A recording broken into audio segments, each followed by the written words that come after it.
ஆண்டவராகிய இயேசு கிறிஸ்துவின் நாமத்தில் காலை வாழ்த்துக்கள். இன்றைய மன்னா, கர்த்தர் இஸ்ரவேல் வம்சத்தாருக்கு சொல்லுகிறது என்னவென்றால், என்னை தேடுங்கள், அப்பொழுது பிழைப்பீர்கள். ஆமோஸ் 5:4. பாருங்க, ஆண்டவரே சொல்றாரு, என்ன தேடுங்கள், அப்பொழுது பிழைப்பீர்கள்.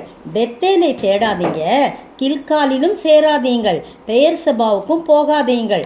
ஏன் பெத்தேலுக்கு போவேணாம், ஏன் கில்காலுக்கு போவேணான்னா, பெத்தேல் பாழான ஸ்தலமாகவும் கில்கால் சிறையிருப்பாகவும் இருக்கும். அதனால் நீங்கள் கர்த்தரை தேடுங்கள். திரும்ப 6ஆம் வசனத்தில் பாருங்கள், கர்த்தரை தேடுங்கள், அப்பொழுது பிழைப்பீர்கள் என்று சொல்லப்பட்டிருக்கிறது. இது என்ன அப்படின்னு சொல்லும்போது, பாவம் நிறைந்த உலகத்தில் அவங்க வாழ்வதற்கு ஒரே வழி கர்த்தரை தேடுறது மட்டும்தான். தனி மனிதனுக்கும் இது பொருந்தும். போராட்டங்கள் பிரச்சனைகள் நேரிடும் போதும் எப்பொழுதும் நம்ம கர்த்தரை தேடணும். அவரை தேடும்போது நாம் பிழைப்போம். தேடும்போது பிரச்சனைகளுக்கெல்லாம் ஒரு விடிவு கிடைக்கும். மற்றவர்கள் சிக்கலில் இருக்கும்போது கூட நம்ம தேவனை தேடும்படி அவங்களுக்கு அறிவுரை கூறணும். இதை சொல்லும்போது எனக்கு சகேயுவின் ஞாபகம் வந்தது. லூக்கா எழுதின சுவிசேஷம் 19ஆம் அதிகாரத்தில் 1 முதல் வசனங்களை வாசித்து பார்த்தா, ஆயக்காரனின் தலைவனோ ஐஸ்வர்யவானுமாய் இருந்த சகேயு என்னப்பட்ட ஒரு மனுஷன் இருக்கான். அவன் இயேசு எப்படிப்பட்டவரோ என்று அவரை பார்க்க வகை தேடுறான். பார்த்தீங்களா, அவன் தேடுறான். அவன் குள்ளனானபடியால் ஜனக்கூட்டத்தில் அவரை காணக்கூடாமல் அவர் போகும் வழியில் முன்னாக ஓடி அவரை பார்க்கும்படி ஒரு காட்டு அத்தி மரத்தில் ஏறினான். பாருங்க, தேடுறான், ஓடுறான், ஏறுறான். ஏறி எப்படியாகிலும் இயேசுவை நான் தேட வேண்டும், எப்படியாகிலும் இயேசு யார் என்பதை நான் கண்டுபிடிக்க வேண்டும் என்று சொல்லி ஆர்வத்தோடு அவன் செய்கிறான். ஏறி மரத்தில் உட்காந்து தேடுறான், இயேசு வருவாரான்னு. இயேசு அந்த இடத்தில் வராரு. அவனை பார்த்து, அவரை கண்டு பார்த்து, அண்ணாந்து பார்த்து, அவனை கண்டு அண்ணாந்து பார்க்குறாரு. யாரோ ஒருத்தர் உட்காந்துருக்காருன்னு சொல்லிட்டு அவனை கண்டு அவனை அடையாளம் கண்டுபிடிச்சி, சகைவே, நீ சீக்கிரமாய் இறங்கி வா, இன்றைக்கு நான் உன் வீட்டில் தங்க வேண்டும் என்றான். அவன் சீக்கிரமாய் இறங்கி சந்தோஷத்தோடு அவரை அழைத்து கொண்டு போனான். அவனுடைய வாழ்க்கை சரியில்லாத வாழ்க்கை, அநியாயமாய் வட்டி வாங்கி எல்லாருடைய வயிற்றெரிச்சலையும் கொட்டி கொண்ட ஒரு வாழ்க்கை. அவனை எல்லாரும் சபித்து கொண்டிருப்பாங்க. அவங்க சொல்கிறாங்க பாருங்க, இயேசு அவரோட போகும்போது, இவர் பாவிகளான மனுஷனிடத்தில் தங்கும்படி போறாரேன்னு முறுமுறுக்கிறாங்க.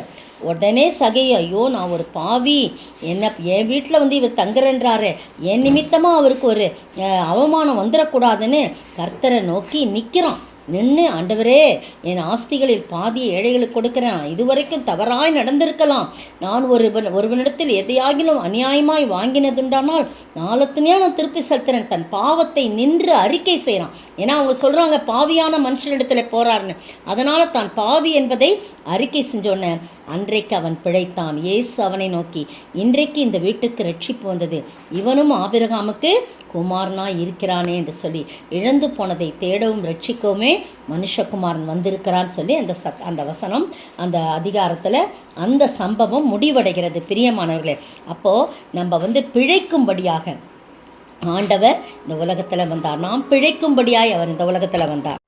நாம் பிழைக்கும்படியாய் அவரை தேட வேண்டும். கர்த்தரை மட்டும் தேடணும். கர்த்தரை தேடுங்கள், அப்பொழுது பிழைப்பீர்கள் என்ற வார்த்தை 2 முறை அந்த இடத்துல வருகிறது. எனவே கர்த்தரை தேடுவோம், அதன் மூலம் ஆசீர்வாதம் பெறுவோம். ரட்சிப்புக்குள்ளே நாம் கடந்து வரும்படியாக அவரை வாஞ்சியோடு தேடின சகையை போல நாம் தேடுவோம்.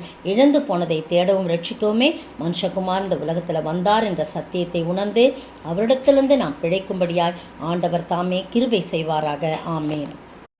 இயேசுவை நாம் எங்கே காணலாம், அவர் பேசுவதை எங்கே கேட்கலாம்.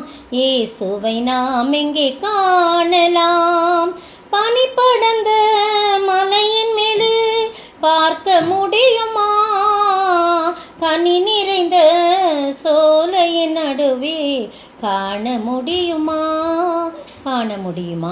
இயேசுவை நாம் எங்கே காணலாம், அவர் பேசுவதை எங்கே கேட்கலாம். இயேசுவை நாம் எங்கே காணலாம், கண்ணிரண்டும் புனலாக நெஞ்சமும் மணலாக மண்டியிட்டு வீழ்ந்தேன் நான் திருமறை முன்பாக. விண்ணரசர் என் முன்னே கண் விழிப்பார் என்றார், கண் விழித்தேன் என் முன்னே கர்த்தரேசு நின்றார். ஸ்தோத்திரிக்கிற ஆண்டவரே, துதிக்கிற ராஜா. கப்பா கத்தாவே, கண்ணிரண்டும் புனலாக நெஞ்சும் மணலாக மண்டிற்றும் உடைய சமூகத்தில் விழுந்தபோது நீர் எங்கள் முன் காட்சி தருகிற தேவனாயிருக்கிறீர். நாங்கள் உண்மை தேடும்போது எங்களுக்கு முன்பாக வந்து எங்களை பிழைக்கும்படியாக கிருபை செய்யுங்க. அப்படிப்பட்ட ஆசீர்வாதத்தை நாங்கள் பெற்று வாழ நீர் கிருபை செய்ய வேண்டும் என்று கர்த்தரும் மீட்பெரும் ராஜாவுமாகிய இயேசு கிறிஸ்துவின் விலையேறப்பட்ட நாமத்தில் ஜெபிக்கிறேன் பிதாவே, ஆமேன்.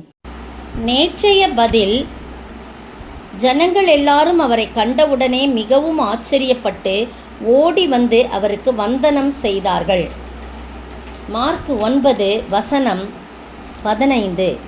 இன்றைய கேள்வி: இந்த சிறியரில் ஒருவனுக்கு இடறல் உண்டாக்குகிறவனுக்கு என்ன செய்யப்படும்?